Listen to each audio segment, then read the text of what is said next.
Meus irmãos e minhas irmãs, boa noite. Sejam bem-vindos ao Evangelho, Prece e Irradiação do Centro Espírita Cearense.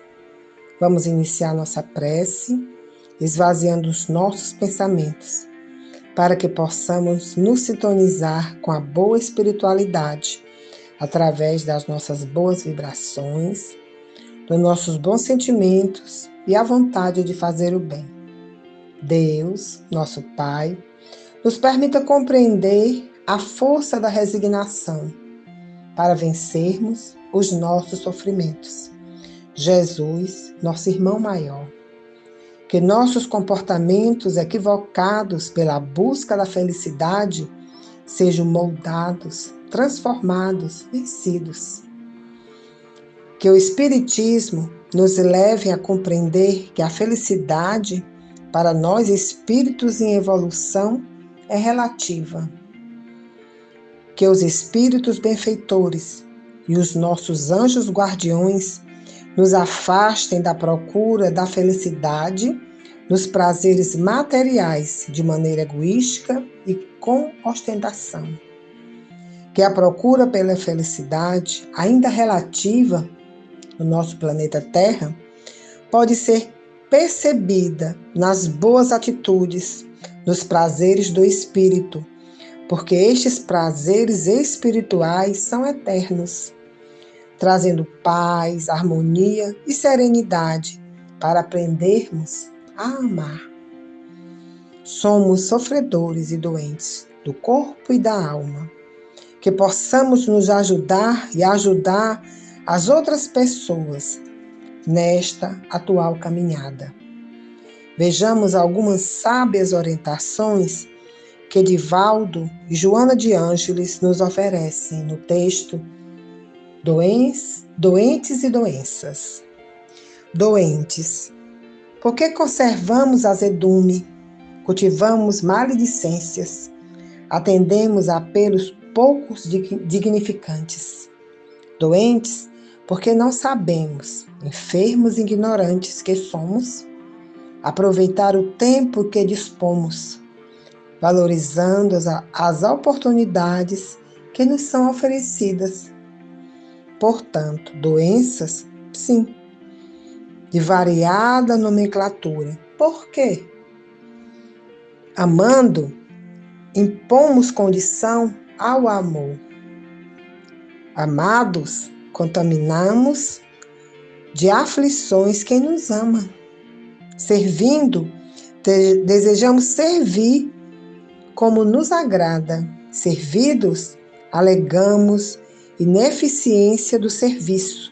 Alegres, esperamos que todos se alegrem conosco.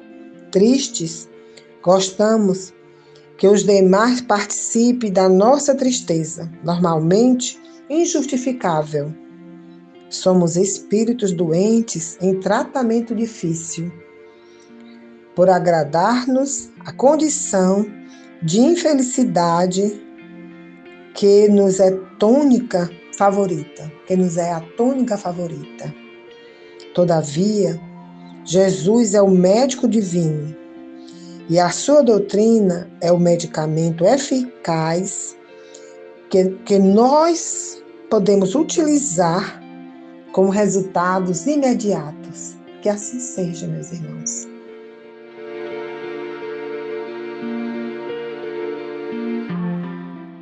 Boa noite, queridos irmãos. Chegou a hora da leitura do nosso Evangelho, capítulo 5, Bem-aventurados e aflitos, os tormentos voluntários, item 23. Vive o homem incessantemente em busca da felicidade, que também incessantemente lhe foge, porque felicidade sem mescla não se encontra na terra. Entretanto, malgrado as vicissitudes que formam o cortejo inevitável da vida terrena, poderia ele, pelo menos, gozar de relativa felicidade, se não procurasse nas coisas perecíveis e sujeitas às mesmas vicissitudes, isto é, nos gozos materiais, em vez de a procurar nos gozos da alma, que são um pré-limbar dos gozos celestes, imperecíveis, em vez de procurar a paz no coração, única felicidade real neste mundo, ele se mostra ávido de tudo que o agitará e turbará, e coisa singular, o homem, como que de intento, cria para si tormentos que está em suas mãos evitar. Haverá maiores do que os que derivam da inveja e do ciúme? Para o invejoso e o ciumento não há repouso. Estão perpetualmente fabricitantes. O que não tem e os que os outros possuem lhe causam insônia. Dão-lhes vertigem os êxitos dos seus rivais. Toda a emolução para eles se resume em eclipsar os que lhes estão próximos. Toda a alegria em excitar nos que se lhes assemelham pela insensatez, a raiva do ciúme que os devora. Pobres insensatos, com efeito, que não imaginam sequer que amanhã talvez terão de largar todas essas frioleiras cujas cobiças lhe envenenam a vida. Não é a eles, de certo, que se aplicam estas palavras. Bem-aventurados os aflitos, pois que serão consolados, visto que as suas preocupações não são aquelas que têm do céu as compensações merecidas.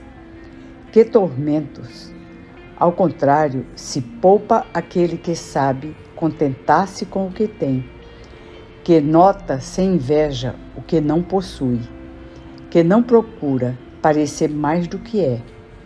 Esse é sempre rico, porquanto se olha para baixo de si e não para cima. Vê sempre criaturas que têm menos do que ele. É calmo, porque não cria para si necessidades quiméricas. E não serão uma felicidade a calma em meio das tempestades da vida? Fenelon, Lyon, 1860.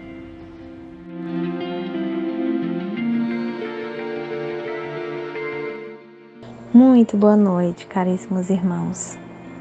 Antes de mais nada, lembremos sempre que Deus é justo e bom, que tudo existe uma lógica e que devemos sempre confiar na justiça e bondade de Deus. Devemos lembrar que podemos e devemos nos resignar diante dos sofrimentos, certos de que são passageiros, assim como a vida material também é. Nessa passagem do Evangelho, o ciúme e a inveja são os principais tormentos voluntários. O ciúme nada mais é do que um sentimento negativo provocado pelo receio de que a pessoa amada dedique seu interesse ou afeto a outra pessoa, somado assim ao receio de perder. A inveja também é um sentimento negativo, que se mescla o ódio e o desgosto, provocado pela felicidade ou uma situação favorável ao outro. Percebamos que ambos são condições do pensamento ou sentimento. Não constituem uma ação, um gesto que fira o próximo. No entanto, mesmo nessa condição de pensamento, pode atingir aquele que é objeto dessa inveja ou desse ciúme, e atingem como dardos mentais. Assim, não basta que cuidemos de nossas atitudes, mas também de nossas atitudes internas, pois também responderemos por nossos pensamentos. O sofrimento que devemos impor à alma para a nossa elevação moral é o sacrifício que se pode fazer esquecendo as ofensas, eliminando a vaidade, combatendo o orgulho, o egoísmo, a inveja, o ciúme. Esse sacrifício é abençoado por Deus e cria na cidade uma consciência de um clima de luz que ilumina o céu do nosso coração. Porém, no que se refere ao corpo, devemos cuidar dele com todo o amor, pois ele é um instrumento da alma para a grandeza da vida. Crer em Jesus não é sacrificar o corpo, mas sacrificar as paixões inferiores. Passar fome e ser crucificado por simples vaidade são atos exteriores e que de nada valem para nossa elevação moral. Atendamos, pois, ao instinto de conservação, estudando na sua função divina e humana, que aos poucos conheceremos a verdade que rasga o véu, nos mostrando outra vida, cuja conquista se faz por nossas próprias mãos, acionadas pela vontade de Deus, a qual serve de canal o amor de Jesus.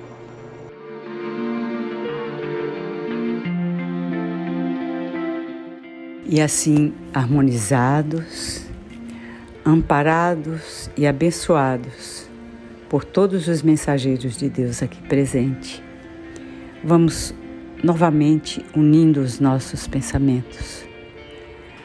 Vamos mentalizando todo esse planeta Terra, sendo abençoado, sendo amparado, sendo cuidado por todos os mensageiros do Cristo, que é o nosso protetor terreno.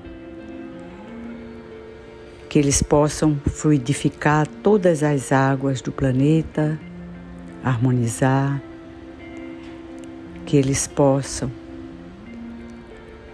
trazer para essas águas que tomamos em casa todos os benefícios necessários para a nossa existência material e espiritual. Vamos assim agradecidos pelo Evangelho, pelas bênçãos recebidas.